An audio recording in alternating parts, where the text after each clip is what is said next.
This is Grain IQ. I'm Chad Moyer. Grain marketing is a critical piece in keeping your operation profitable. On today's episode, we continue our conversation with Dr. Ken Hellevang. He's a professor and extension engineer in the Department of Agricultural and Biosystems Engineering at North Dakota State University. If you missed part one, we invite you to start there, where we begin our conversation talking about on-farm grain storage. Now, in today's conversation, part two, Ken, we're going to talk a little bit more about advancements in grain storage and what that means for your risk management plan.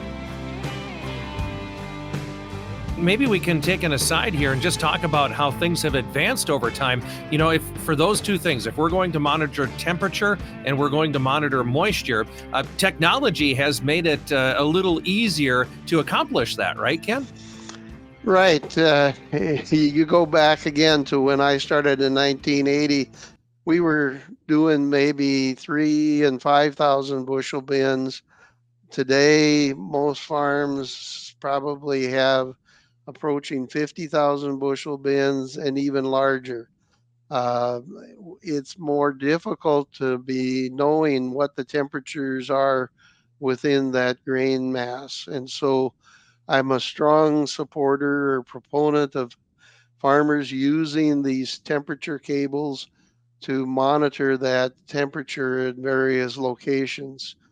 That doesn't tell us the whole story, but it'll give us an indication of temperatures. The other thing that is showing up now is what are called moisture cables or moisture sensors. They're really monitoring air temperature and relative humidity, and then using that to calculate the moisture content. If you read the literature on those, they're going to give you a reading typically plus or minus 1 percentage point. I contend that there's quite a difference whether we're at 12% or 14% in moisture. And so they should be used as a tool, but we need to keep in mind what their limitations are. There's also new technology available where we can measure the carbon dioxide. The more insect activity, the more mold growth that occurs. A byproduct of that, of course, is carbon dioxide. And so we're starting to use monitoring the carbon dioxide level as a way to know if something is taking place in that bin. Again, new technology. I think there's still some unknowns as where do we put the sensors? How do we take a measurement that's going to accurately represent what's taking place in that bin? So there are tools available. The one that's been around the longest and that I have the most confidence in is the temperature cable. And just knowing what the temperatures are within that bin will be a great help to us as we manage that storage. All right. So what happens if something goes wrong? If we notice that, like you said, the temperature is not acting like it should, if it's going up because of activity, if we're getting mold growth, or if we see insects have gotten into a bin, is there any way to remedy that, or do we just have to empty the bin as quickly as possible and get all the contents out? How do we deal with that? It's going to depend on what time during the storage season these problems are surfacing. If we have an aeration system on a bin during the cooler months, we can handle a lot of problems just by running fans, running cold air through and cooling the grain mass down again. It requires monitoring. I tell people that we need to be doing visual checks and temperature checks and really monitoring what's taking place in that bin at least every 2 weeks in order to be understanding what's taking place and then to be able to apply the technology, the management that we need to do. One of the things that we don't hear too much talked about anymore is what is called moisture migration. If we wouldn't cool the bin in the fall, we get convection currents that are moving in that bin, moving some moisture around, and that's typically where we'll see a crust forming at the top of the bin. We need to actually get in there and do some checking in order to know if that crust is forming. Always keep in mind safety. We get way too many people caught in grain bins because they're doing things that they shouldn't do, and it's typically when we have storage problems that we start hearing of those kinds of incidents. But monitoring that grain and then applying the proper management strategy. If we put in the corn at the right moisture, typically we can handle that corn. There are going to be situations though where if we put in corn at 16%, we're probably able to do natural air drying in the spring and dry it out. If we have corn at 20% moisture, 21, that may mean we have to take it out of the bin, run it through a high temperature dryer in order to get it to the moisture content that we want. But all of that management decisions requires monitoring the condition of the grain and then applying the appropriate procedures. Sure.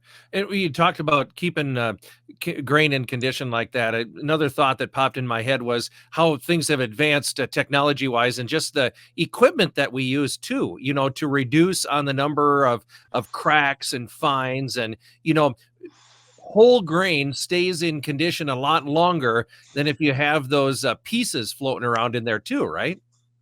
Absolutely, yeah. We've seen a real transition, and I'm thinking primarily of corn in the dryers that we use for drying corn.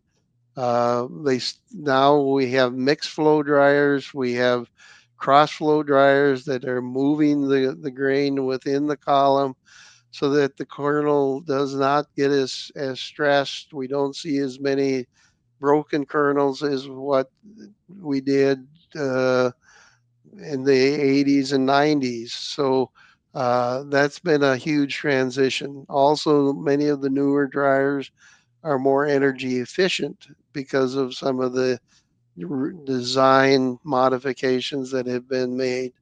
So yes, we're seeing that, but part of it still comes back to management. I have many many farmers that tell me that they will fill the bin to the peak at harvest and then take out a few loads so that they get rid of the peak. In doing so, they're taking out that center core of fines and foreign material. And when they started doing that, it eliminated their storage problems. If they don't do that, then, like you say, we've got all this broken kernels, which tend to be higher in moisture content, any of the weed seeds and those things that tend to be problems for us, all accumulating in the centers. So, yes, we have the technology, we have the expertise for the most part, but we do have to apply it. Yep. All right. Obviously, Ken, we know that farming changes over time, right? We've talked about that even in today's podcast, and farmers get bigger, and equipment changes over time. Thoughts on if we have an existing grain setup, if we are looking to expand that and add either something to move grain or another bin or something like that. If you're looking to expand an existing grain site, what are some thoughts? How do we accomplish that and make sure we have a good outcome? Very good question. And what I encourage people to do is to visit a few other farmers, people that have made modifications. look and see what they do. And then also visit with a dealer or two. A lot of these dealers have quite a bit of experience at doing that, know the equipment that's available, and can provide some guidance. Sometimes we can make modifications to an existing system and make it function efficiently. I know other farmers that have decided, my existing system has just too many small bins. It's not set up to accommodate what I want for today or 10 years from now. And I'm better off, just starting from scratch again. Um, there's kind of a process that you go through. You need to be thinking about, snow movement. We need to be thinking about, how do we receive the grain? How do we handle the grain? How many bushels per hour do we need? And a couple of publications that help walk you through that. One is through the what we call the Midwest Plan Service, uh, planning grain drying and handling systems. It's MWPS 13, and it really helps walk you through that process. What are the things I need to think about? What are the typical turning radiuses that I need if I'm using a semi or other vehicle? And that's available through Iowa State University. It was developed by a regional group, but is being handled through Iowa State's bookstore. And so that would be a resource that I encourage people to look at as they're going through that process. But don't forget visiting with the neighbors or with a dealer or two. Yep. All right. And then kind of the same thoughts too. And you mentioned it too. Maybe you decide that we just need to do a greenfield site. We need to start from scratch, and then maybe you don't know where to start. So same question. If you're going to build new, what is kind of the decision tree with that, Ken? Well, what a lot of guys end up doing is looking at, roads. We're going to be moving a lot of grain in and out. What are the roads in the area that I'm building my site? What is the electric power availability? That's one that we don't want to overlook. Most of the systems today, we're talking large electric motors. If we only have single phase power, we're going to need to probably go through some type of a phase converter. That requires a visit with our local rural electric cooperative or whoever's supplying the power. So those people too sometimes get overlooked, or aspects that they get overlooked. Even more so now, we're hearing of guys that are looking for natural gas pipelines. Is there an opportunity to tap into that for my drying energy source? Most of our drying is done with propane right now, and at least in the foreseeable future, natural gas has some price advantages. So if we have, a facility that can be near access to natural gas, that too is needs to be weighed into the equation. Probably not an option for a lot of our farmers, but certainly pay attention to roads and electricity. All right, very good. So we've hit on a lot of different things here, Ken. I guess from in the world of grain storage, and again, especially as it relates to having a marketing plan. Just again, kind of final thoughts. Put a bow on it. The importance of grain storage to the overall operation and to our marketing plan. Well, to me, the storage facility, the ability to dry the grain, gives us so much more options. that it allows us to more efficiently handle the grain at harvest.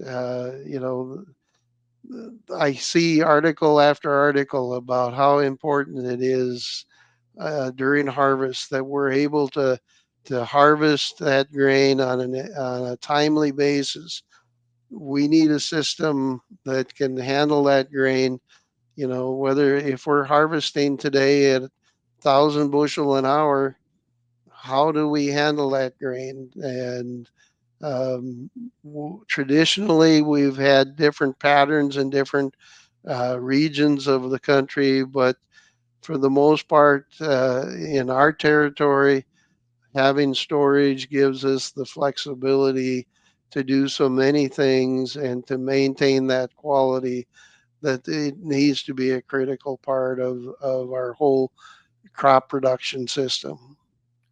Ken, thank you so much for taking the time and joining us here today and providing your insight. Again, that's Ken Hellevang. He is an extension engineer with North Dakota State University, has done work all across the Midwest and Plains, again, especially in this area of grain storage. And today, connecting that idea of grain storage with your marketing plan.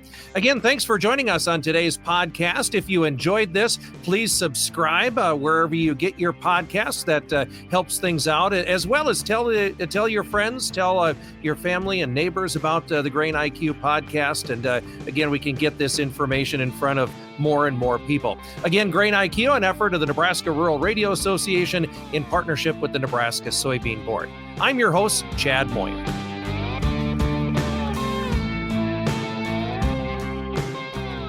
Grain IQ is a production of the Nebraska Rural Radio Association with support from the Nebraska Soybean Board. It is brought to you in part by Nebraska soybean farmers and their checkoff. Grain IQ is hosted by Chad Moyer and produced by Rebel Saklocha. It is written and edited by Alex Makovica. Our project manager is Bryce Duskett. You can listen to Grain IQ on Spotify, Apple Podcasts, or online at ruralradionetwork.com.